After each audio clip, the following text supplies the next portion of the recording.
Hi friends, ஒன்றே ஒன்று நான் சொல்லிக்கிறேன். நெப்போலியன் சார் சொல்லியிருப்பார், நடிகர், அவர் ஆக்டரு. அவர் அமெரிக்கா நினைக்கிறேன், அமெரிக்காவிலேருந்து ஒரு பேட்டி கொடுத்துருந்தார். அதாவது விஜய் சாரை சொல்லியிருக்காரு. என்ன சொல்லியிருக்காரு அப்படின்னா,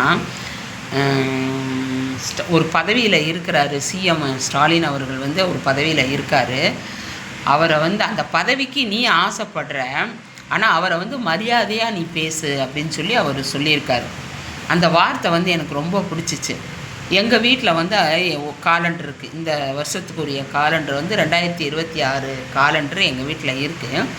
அந்த அட்டை, அந்த டேட்ஸ்லாம் இருக்குது பாருங்களேன், அந்த பேப்பர்லாம் கிழிஞ்சிருச்சு. இந்த அட்டையை எடுத்து நான் என்ன செஞ்சேன், கீழே சிங்குக்கு கீழே நான் ஓரத்தில் போட்டிருந்தேன். இது தேவையில்லை அப்படின்ட்டு. அதில் யார் இருக்காருன்னா, ஸ்டாலின் இருக்கார், முதல்வர் சிஎம் ஸ்டாலின் அவர்கள் இருக்காங்க, துணை முதலமைச்சர் உதயநிதி ஸ்டாலின் இருக்காங்க, இன்னொரு சார் இருக்கார், எனக்கு அவ்வளோவா கட்சியை பற்றி தெரியாது, இருக்காங்க. அந்த வார்த்தை, அவர் நெப்போலியன் சார் சொன்ன வார்த்தை எனக்கு மனசுக்கு உறுத்தலாக இருந்துச்சு. அவருடைய பேட்டியை பார்த்தோன்னே டக்குன்னு அந்த அட்டையை எடுத்து சிஎம்மு, அப்போ அவருக்கு ஒரு மரியாதை கொடுக்கணுன்ட்டு பழையபடி நான் என்ன செஞ்சேன், அந்த அட்டையை எடுத்து ஆணியில் மாட்டிட்டேன். அப்போது ஒருத்தவங்க சொல்கிற நல்ல கருத்தை நான் நம்ம எடுத்துக்கிறணும். தயவுசெய்து நீங்கள் எந்த கட்சியாக வேணால் இருங்க, அண்ணா டிஎம்கேவாக இருங்க, டிஎம்கேவாக இருங்க, தாவேக்காவாக இருங்க, நிறைய கட்சி வந்திருக்கு. எனக்கு அரசியலை பற்றி தெரியாது. யூடியூப்பை ஓப்பன் பண்ணினாலே விஜய் அவர்கள் 0 தான் அப்படின்றது, அண்ணா டிஎம்கே கருத்து கணிப்பு அப்படின்னு சொல்லிட்டு நிறைய விஷயங்கள் போட்டிருக்காங்க. ப்ளஸ்ஸாகவும் போட்டிருக்காங்க, நெகட்டிவாகவும் போட்டிருக்காங்க. தயவுசெய்து நம்ம காசு வாங்கி தான் நம்ம ஓட்டு போட்டிருக்கோம். நம்ம காசு வாங்காமல் ஓட்டு போட்டிருந்தோம்னா நம்ம போட்டிருந்தோம்னா நம்ம தற்குறின்னு சொல்லி பேசலாம்.